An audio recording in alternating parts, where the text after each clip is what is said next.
Welcome to Rio Lo Domingue. We're in Puerto Plata, Dominican Republic, and I want to show to everyone back home what's happening here in Puerto Plata. This is a tributary coming off of Loma Isabel Torres, and this tributary is dry during the winter and wet during the rainy season. Essentially, this river is used as a dumping ground for garbage, and when it rains and when the river starts flowing, all of this garbage is brought down to the sea. We should note that the river is somewhat clean right now because there's been a lot of rain. So a lot of the garbage has already been washed out of the river for the season, and now it'll start to build back up again because it's going. The situation is that the city government is now doing more to pick up garbage. Twice a week they come out here to Los Domingues and pick up garbage. In between that, when people have garbage, which in the tropics you need to get rid of quite frequently, this canal, this river, which is now dry, is the preferred location. And you can see here on my side here, this is predominantly household garbage. This is Loma Isabel Torres, and this mountain is the headwaters for Rio Lo Domingue and Rio Loma May. And here they start to flow together. You can see now that the quantity of garbage is even growing. Now we're heading down farther into the city. Welcome to the busy streets of Puerto Plata. I want to demonstrate to you these garbage receptacles that the city government is now using, and they are having success with these. People are using them, but there's certainly not enough.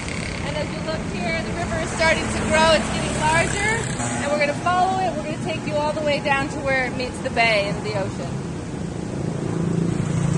So we're a little farther down river now. We're still following the river down. You can see this part has been paved with concrete, and so the river has no capacity here for plants to clean or to do anything except for concentrate the contamination. And you see the two products given out in every store and restaurant are plastic bags and styrofoam containers, and nothing here is being recycled. Plastic bottles, cans, metals, well, actually scrap metal is collected and recycled because it's a valuable commodity now. The consumption of styrofoam is enormous, and this is the sewage treatment facility, but it's not functioning.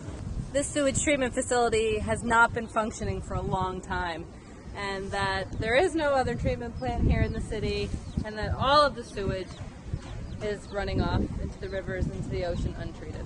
And you can see how closely people are living to this. I mean, the people here live with this. This is not kept separate from them. This is their sidewalks. This is where they live and walk. This is the air they breathe. Nos encontramos en el río de Los Mameyes y San Marcos, donde nos encontramos con más contaminación. Mientras más el recorrido, mientras más hemos recorrido los 4 kilómetros desde la montaña a encontrarnos con el río de San Marcos, más contaminación nos encontramos nosotros aquí en Puerto Plata. Ustedes ven, mientras más nos estamos acercando al océano, mientras más nos estamos acercando a la bahía, más contaminación nos encontramos nosotros aquí en Puerto Plata. Esa es la planta San Felipe. And that's an electricity, that's a diesel burning electric facility there. Esa es la generadora San Felipe, que también es un ente de contaminación aquí en Puerto Plata. La generadora San Felipe. ¿Estaba limpia cuando tú eras niña? Sí, era limpio, había mucho pecado, mucho, se comía el pecado, pero ahora no se puede comer. Ah, sí.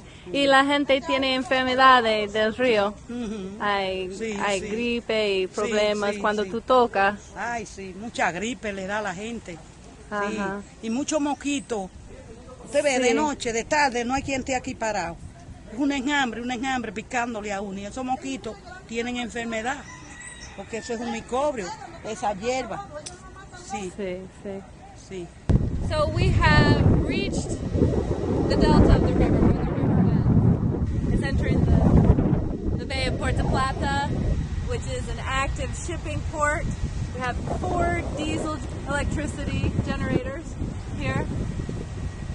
And here's where the river meets the bay, and then the bay goes out on both sides with absolutely spectacular beaches that are now fully contaminated. Now we're walking today after there's been some heavy rains, and a lot of this garbage has been washed out already. So I'm being told that today isn't so bad. This is heartbreaking to see this, especially after we were just talking with the women who live just a little bit farther up the river here about how sick they get and how sick the children get from the contamination and the garbage and the pollution in the river. These people are living with this every day. This is a part of life. In fact, people are desensitized to it at this point. They don't realize that there's another way, that they don't have to live like this. That this is not... So we're on the other side of the bay now. Wow, you can feel the heat coming off this water. So this is the runoff. This is the water coming out of the electrical generating facilities. Wow. It's very hot. I can feel it here. Don't touch it, Moreno.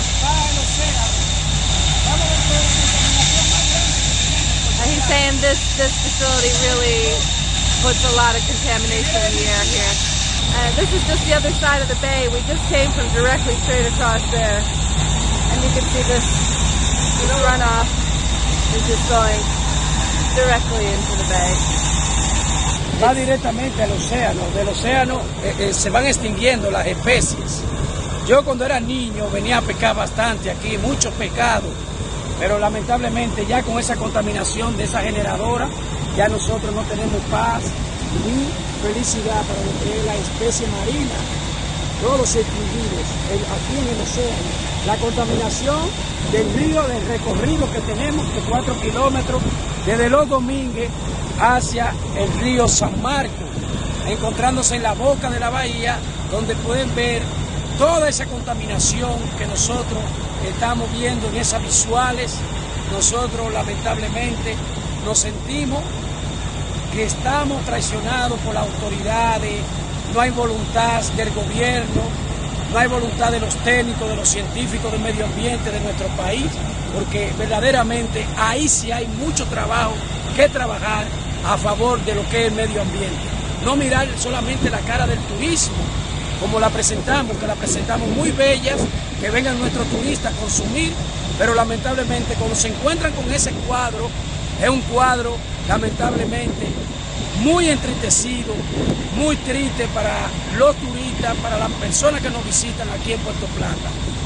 I just want to point out to you too, right there, that's Costamba, and that is a tourist beach, but the tourists never come across over here and see what's really happening.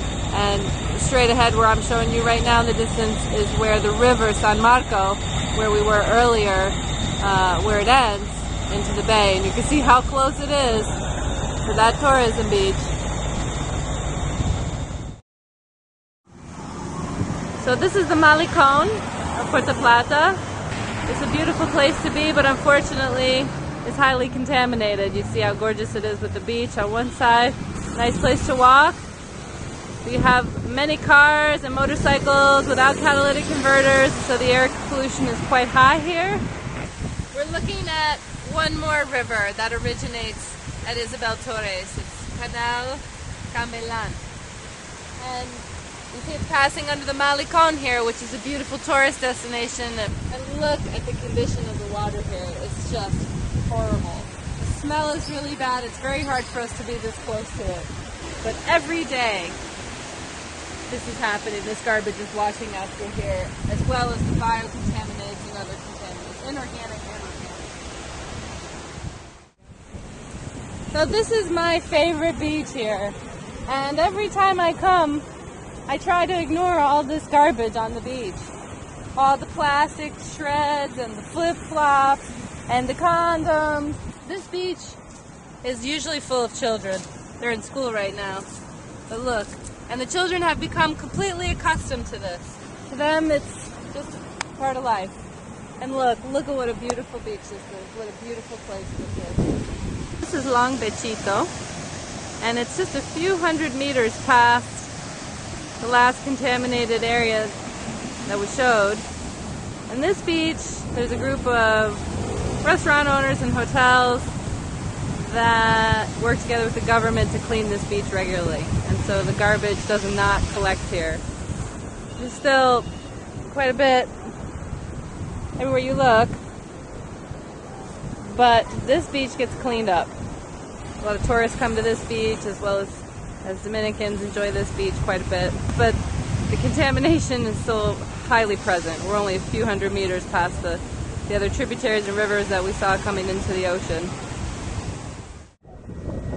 So the river has 4 really serious challenges facing it. Massive quantities of solid waste being dumped into it, raw sewage entering the rivers and now the bay and the ocean, surface area, natural drainage areas and catchment areas gone, and then massive runoff of chemicals. So the other thing that's very frustrating is the tourists don't come here, and so this is left like this. The beaches on either side of the bay that are tourist destinations are cleaned every day to keep the garbage off the beaches, and all it is a mask. It's not really getting at the root problem of stopping this before it happens, of collecting garbage properly, of recycling properly, of reducing consumption of harmful materials that they do not have the infrastructure to manage. And so the tourists don't come here, but the impact of the tourists is enormous because the resources go into cleaning and keeping the beaches clean in the tourist destinations instead of solving the problem. This is a solvable problem. We're talking about a city of 340,000 people. We're talking about stretches of river, Rio Lo Domingue, 4 kilometers, and this third river joining here is about 8 kilometers in length. So these are doable problems. This is a reachable target group. We just need an organized effort of government and NGOs to come together with the universities, with citizen organizations, and solve this problem. It's an issue of educating the people who live here, and it's an issue of the right incentives for government to want to clean up Puerto Plata, not only for the tourists, not only in the tourist destinations, because if tourists know that this is really happening, they will not be happy, they won't want to come here. And we need tourists to come here. We need the tourists to come here. This city thrives on tourism. And so with the decline of tourism, this city is dying due to that. And this is not helping.